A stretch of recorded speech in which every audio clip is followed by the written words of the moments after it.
Nur Wahid, NIM H1A021033.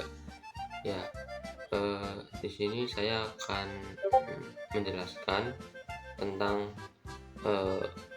apa yang saya ketahui perihal keamanan dan kesehatan dalam kerja. Keamanan atau kesehatan dalam kerja, atau disebut juga safety and health dalam konteks kerja, itu adalah merujuk pada upaya perlindungan terhadap pekerja dari risiko cedera dan penyakit yang mungkin terjadi dalam lingkungan kerja. Seperti yang dapat dilihat di sini, saya mengambil studi kasus yaitu tentang keselamatan dan kesehatan kerja pada kunjungan industri Himpunan Mahasiswa Teknik Elektro 2023. Jadi kami di sini berkunjung ke PT PAL yang berada di yang berada di Tanjung Perak, Semarang. Jadi di sini kami mengamati bagaimana proses pengangkatan dan penurunan kargo pada kapal. Nah, di sini kami diwajibkan menggunakan helm pelindung dan rompi pelindung. Nah, dua perlengkapan ini itu sangat penting dalam keselamatan kami, karena di ruang terbuka seperti yang saya tampilkan ini sangat rawan sekali jatuhnya benda dari atas yang membahayakan. Hal ini mencakup implementasi kebijakan, prosedur, dan praktik yang dirancang untuk mencegah kecelakaan dan penyakit terkait pekerjaan.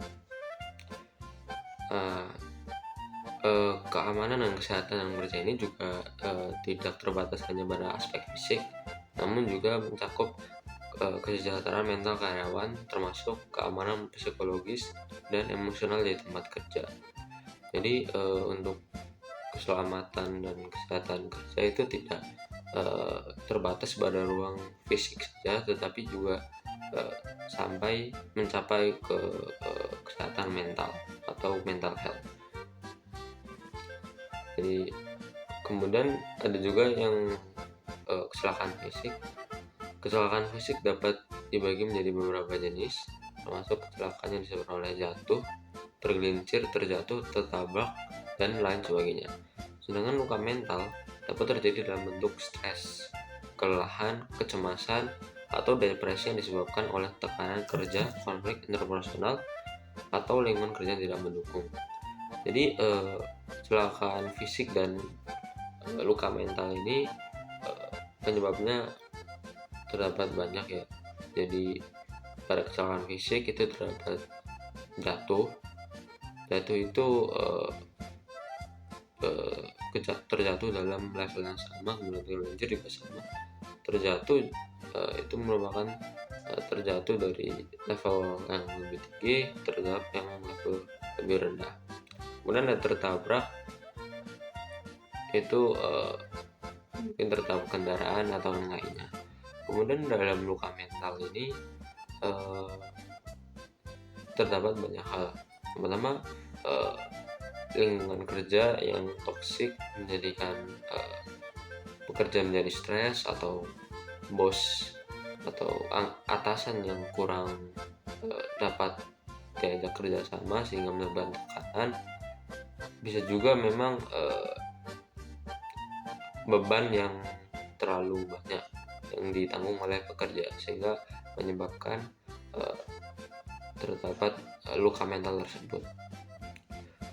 Kemudian di Indonesia terdapat undang-undang yang mendasari tentang perlindungan kesehatan dan keselamatan kerja, yaitu pada Undang-Undang Nomor 1 Tahun 1970 tentang keselamatan kerja dan Undang-Undang Nomor 13 Tahun 2003 tentang ketenagakerjaan.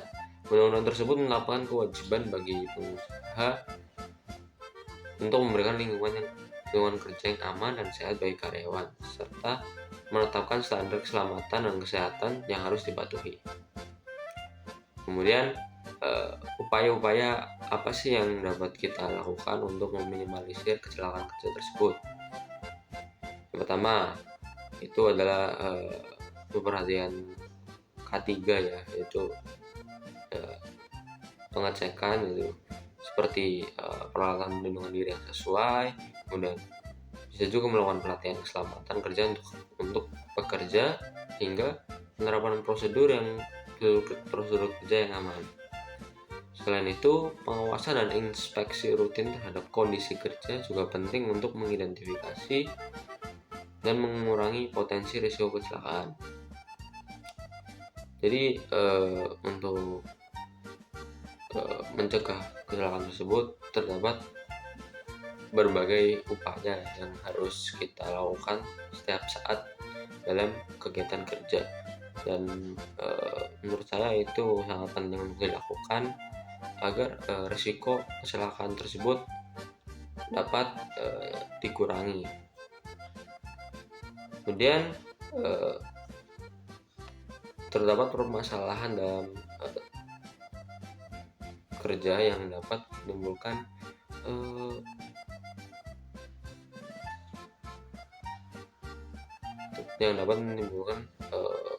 luka mental dan luka fisik. Pertama itu ada kekerasan dalam lingkungan kerja ya. Jadi kekerasan tersebut bisa dalam bentuk fisik atau maksud saya verbal atau non verbal. Jadi kekerasan fisik itu dapat menyebabkan menyebabkan luka fisik, dan kekerasan secara verbal itu dapat menyebabkan luka mental. Kekerasan verbal tersebut bisa juga berbentuk pelecehan, intimidasi, atau bahkan kekerasan fisik.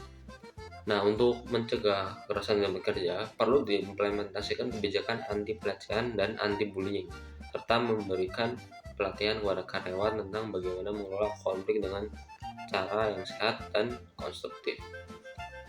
Kemudian program kesehatan perusahaan itu merupakan sebuah program yang wajib dimiliki oleh setiap perusahaan dalam rangka menjamin hak-hak kesehatan dan keselamatan kerja bagi pekerjanya, baik secara fisik maupun mental. Program kesehatan perusahaan merupakan inisiatif yang bertujuan untuk meningkatkan kesejahteraan karyawan secara menyeluruh, baik fisik maupun mental. Ini dapat mencakup program kesehatan dan kebugaran, konseling psikologis, serta penyediaan fasilitas dan layanan kesehatan di tempat kerja. Dengan menerapkan program kesehatan perusahaan yang efektif, perusahaan dapat menekan produktivitas, mengurangi absensi, dan menciptakan lingkungan kerja yang lebih positif dan berkelanjutan bagi semua karyawan. Jadi hal-hal tersebut tadi yang sudah saya sampaikan merupakan berbagai hal yang harus kita perhatikan dalam menjamin keselamatan dan kesehatan kerja. Dalam